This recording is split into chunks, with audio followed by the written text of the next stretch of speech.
আমি গ্রামের ছেলে অনুগোপাল। আজকে ভাত কি কি দিয়ে খাচ্ছি আমি আপনাদের মধ্যে শেয়ার করব। অন্যদের সহযোগিতা ছাড়া নিজে কিভাবে ভাত খাচ্ছি। আজকে আমাদের 4 ধরনের তরকারি রয়েছে। পুটি সমৃদ্ধ মটর ডাল।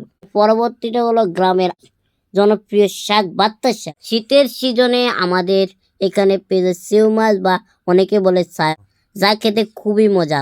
এখানে রয়েছে 2 ধরনের মাছ ভাজি, একটা হচ্ছে মাছ ভাজি আর একটা হলো রান্না করা, যা টমেটো দিয়ে। এবার আমি খাওয়া শুরু করলাম।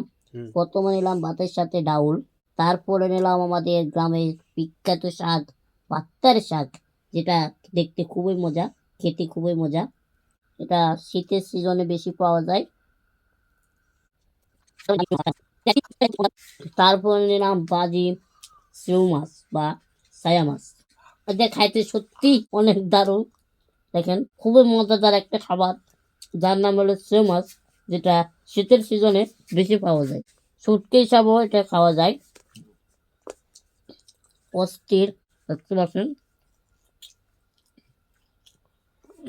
অমনি। আর এটা হচ্ছে টমেটো, টমেটো ডালের সাথে মিক্স। এখন আমি নিচ্ছি রান্না করা সেউ মাছ, ভাতের সাথে মিক্স করে নিচ্ছি। যেটা খেতে অসাধারণ বা দারুণ বা অনেক টেস্টি হয়েছে, যা মুখে বলার আমার ভাষা নেই।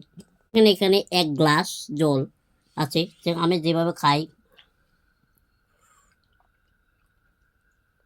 কোনো সমস্যা নেই, কিছু খাইতে পারি। আরেকটা ভিডিওতে আমি আপনাদেরকে নিত্য নতুন আমার খাবারের ব্যবস্থা বা বিভিন্ন ধরনের আমি কি করে না করে সবকিছু আপনাদের মধ্যে শেয়ার করব। ধন্যবাদ সবাইকে।